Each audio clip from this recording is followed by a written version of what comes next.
चलो dear students, आज एक भारी टॉपिक घेऊन आलोय तुमच्यासाठी. बेसिक प्रोनाउन्स आहेत. बेसिक प्रोनाउन्स बद्दल आपल्याला थोडीशी आज चर्चा करायची. खूप भारी टॉपिक आहे ऍक्च्युली. कारण काय होतं, खूप साऱ्या विद्यार्थ्यांना तिथेच कन्फ्युजन असतं. आता फॉर एक्झाम्पल मी तुम्हाला बेसिक प्रोनाउन्स म्हणजे काय ते कॉन्सेप्ट तुम्हाला एकदा समजून सांगतो, त्याच्यावरती आपण चर्चा करू. आता इथे मी बोर्डवरती लिहिलंय आय, आणि आय म्हणजेच काय तर मी. आता लक्षात घ्या, मल्टिपल टाइम्स आपण या आयचा वापर इंग्लिशमध्ये करतो. मराठीमध्ये आपण काय म्हणतो, फॉर एक्झाम्पल मला म्हणायचं की माझ्याकडे पेन आहे. आता तुमच्या पुढे हा क्वेश्चन आहे की माझ्याकडे याच्यासाठी इंग्लिशमध्ये काय घ्यायचं, माझ्याकडे. सो लक्षात घ्या, माझ्याकडे म्हणजे मी, आणि मी साठी इंग्लिशमध्ये यूज करावा लागतो आय. लक्षात आलंय, म्हणजे आय हॅव पेन. माझ्याकडे पेन आहे, आय हॅव पेन. पण सिमिलर गोष्ट ज्यावेळेस आपण एखाद्या मुलाबद्दल बोलतो, कोणत्या पण मुलाबद्दल, तर त्यावेळेस तुम्हाला काय करावं लागतं. फॉर एक्झाम्पल मला म्हणायचं की त्याच्याकडे मोबाईल आहे, त्याच्याकडे मोबाईल आहे. इंग्लिशमध्ये काय करावं लागतं माहिती का, यू हॅव टू यूज ही. तुम्हाला वापर करावा लागतो हिचा, आणि ही म्हणजेच काय तर तो. व्यवस्थित दिसतंय, मी परत एकदा लिहितो. I can write down here he, आणि ही म्हणजेच काय तर तो.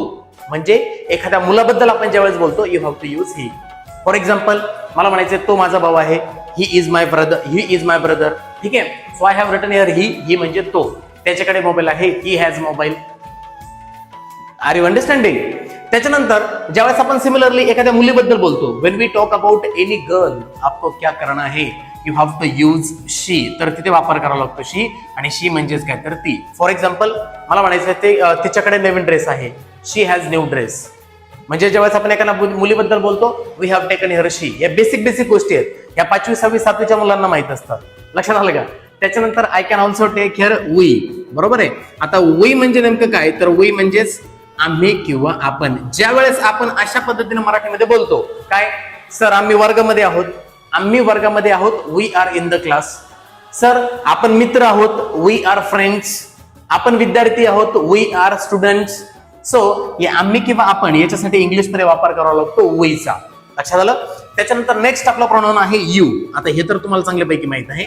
यू म्हणजे काय, तर यू म्हणजे तू किंवा तुम्ही.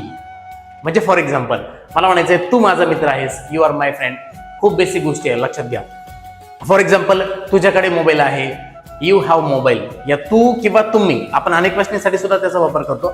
फॉर एक्झाम्पल तुम्ही माझे विद्यार्थी आहात, यू आर माय स्टुडंट्स. लक्षात आलंय? त्यासाठी सुद्धा इंग्लिशमध्ये यूचाच वापर करावा लागतो. आणि नेक्स्ट आहे पहा आपलं they. What I have taken here, I have taken they. मी व्यवस्थित लिहितो जरा, I can take here they. ठीक आहे. आणि दे म्हणजे काय बरं, तर दे म्हणजे ते सर्वजण. ज्यावेळेस एकापेक्षा जास्त मुलांबद्दल आपण बोलतो, एकापेक्षा जास्त. फॉर एक्झाम्पल ते शेतकरी आहेत, ते म्हणजे कोण, मी एका व्यक्तीबद्दल बोलतोय का, नाही, एकापेक्षा जास्त 2 4 5 जण असू शकतात तिथं. सो वी हॅव टेकन दे. दे म्हणजे ते सर्वजण. फॉर एक्झाम्पल ते शेतकरी आहेत, दे आर फार्मर्स. ते माझे मित्र आहेत, दे आर माय फ्रेंड्स. याला बोलतात बेसिक प्रोनाउन्स. इंग्लिश बोलण्याची सुरुवात या प्रोनाउन्स पासून होते, आणि हे प्रोनाउन्स आपल्याला माहित असणं खूप गरजेचं आहे. ठीक आहे. आता याच्यावर आपल्याला काही सेंटेन्सेस पाहिजेत, ते आपण पाहूयात नेक्स्ट व्हिडिओमध्ये. तोपर्यंत काळजी घ्या.